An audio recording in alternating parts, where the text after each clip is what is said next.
Mapagpalang araw mga kapatid! So, bumabiyahe na nga uli ang ating gospel bus team papunta pong Infanta, Pangasinan. 12 PM na ng tanghali ng mga oras na yan at huminto muna kami dyan sa Lingayen Fishport para maghanap ng karinderya na makakainan.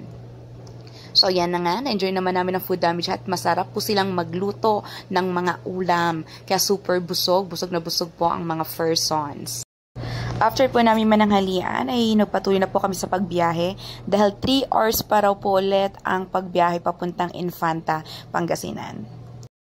And finally, nakarating na rin kami guys at dito po kami sa bahay na to tutuloy.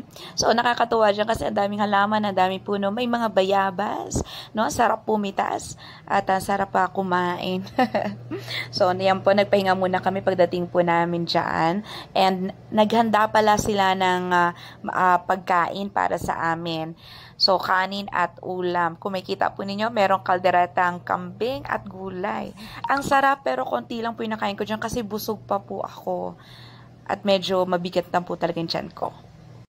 At dahil maaga pa, bago ang krusada, so green up ko na rin yung opportunity na makapag-record dyan ng devotion. So yes, dyan po ko nag-film no, ng pinost ko pong devotion video. Mga alas 5 ng hapon ay nag-prepare na rin kami ng mga booklet na ipamimigay po namin sa aming pong pag-house-to-house visitation. At dyan po kami sa bahay ni Nanay Lenore, nakiupo saglit. So kami ni Ate Amy ang magka-body sa house-to-house. Thank God kasi hindi po umuulan dun sa lugar po nila. Meron lang po mga aso, no? Kaya dahan-dahan lang po kami lumalapit sa bawat bahay dyan. Pati mga bata, inibitahan po namin kasi meron kaming palaro para sa mga bata. May mga games kami hinanda sa kanila. At syempre sa mga nanay, tatay, hinikayat po talaga natin silang dumalo sa krusada at gawain. Sa pagbabahay-bahay talaga namin, ang layo ng narating namin. Tulad na lang dyan guys. So naubos na namin yung mga kabahayan doon sa una namin pinuntahan. Kaya pupunta naman kami sa kabilang Ibayo. At itong tulay na to napakahaba pala. So buti na lang maganda naman yung paligid. Kaya na-enjoy naman namin yung paglalakad namin ni Ate Amy. Kung mapapansin po ninyo, no, medyo wala masyadong kabahayan dyan. At ano talaga, minsan layo-layo yung mga bahay. Pagbalik namin sa venue, may ilang bata nang naghihintay doon. So mga 6:30, nag-start na pong akong magpalaro sa mga bata. Yan, pinasayaw na muna namin sila. At saka kami nagpa-games. Okay!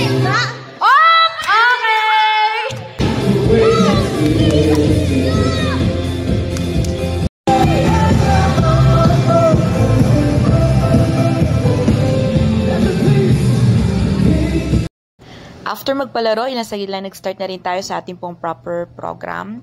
So, nagpa-film showing din po tayo dyan. Kaya madilim. Pinatay natin yung mga ilaw dyan para mas makita po nila yung panonoorin. And after po nyo, nag-share po ng Word of God at pinanalangin po natin sila at pinatanggap sa ating pong Panginoon. Nagbigay din po tayo dyan ng kaunti pong tulong sa mga kababayan po natin dyan na dumalo sa gawain at sa mga bata na nakisaya po sa atin pong krusada. Mga 8:30 na po kami ng gabi natapos dyan at praise God sa katagumpayan ng unang gabi na krusada namin dyan sa Infanta, Pangasinan. Salamat po sa mga dumalo at purihin po ang Panginoon sa mga kaluluwang naligtas. Kinaumagahan, ang aga ko pong gumising, siguro mga 5 AM ay nakaligo na po ako para hindi po ako sumabay sa iba pang mga kapatid natin din nagagamit ng banyo.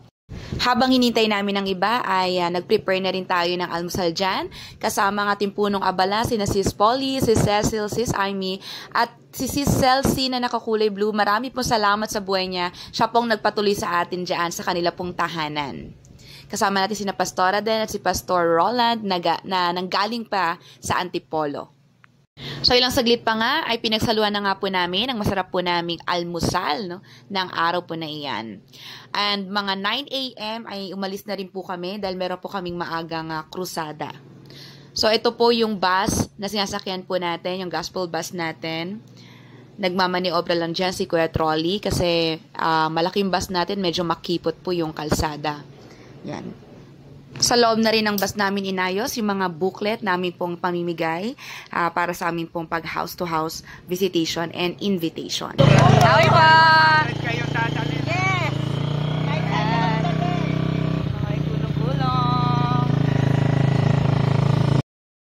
Yes! Yes! Super na-enjoy namin dyan ni Ate Polly. Sumakay sa kulong-kulong.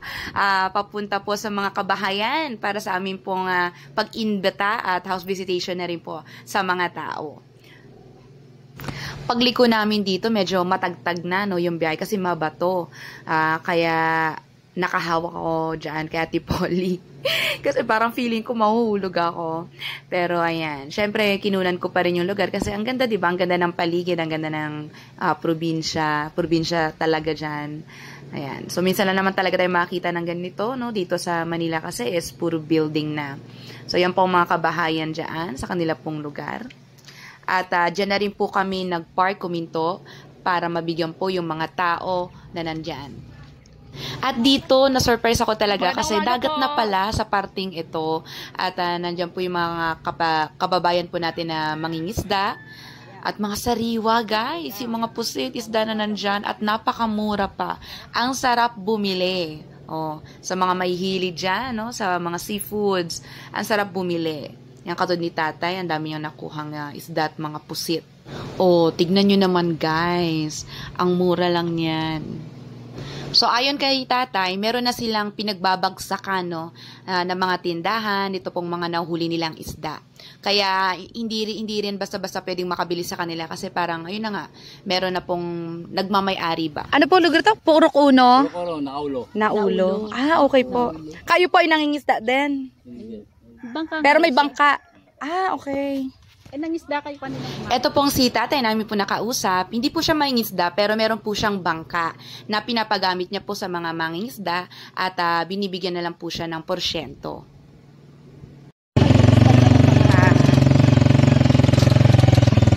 Punta po kayo 10:30. Sila Minor. Sa Minor. May bus. Meron kami doon. See you po. Ayan, pupunta na yata sila. Mga 10:30 po ng umaga, nag-start na po kami sa aming pong gawain. So, pinasayaw lang namin yung mga bata at nagpalaro lang kami ng isang laro para sa mga nanay. At nag-share na rin po kagad ng Word of God si Pastor Chris. Nakakatuwa naman po kasi yung mga nanay at tatay na kahit busy po sila sa araw na yon, nagpunta po sila dyan para makinig po sa salita po ng Panginoon. And praise God sa mga kaluluwa na tumanggap po sa ating pong Panginoong Hesukristo. So, purihin po talagang Panginoon. At binigyan niya rin tayo ng magandang panahon at hindi umulan no, ng mga oras po na iyan. And after po, nagbigay lang ulit tayo ng munting regalo para sa mga kababayan po natin. And after po niyan, ipabalik na rin po kami kagad sa Manila. At maraming pong salamat sa inyo pong mga panalangin at suporta sa ating pong gospel bus. At purihin po ang Panginoon sa matagumpay na mission po natin sa Infanta, Pangasinan. Magkita-kita po tayong muli sa susunod po nating mission trip. Thank you, Lord!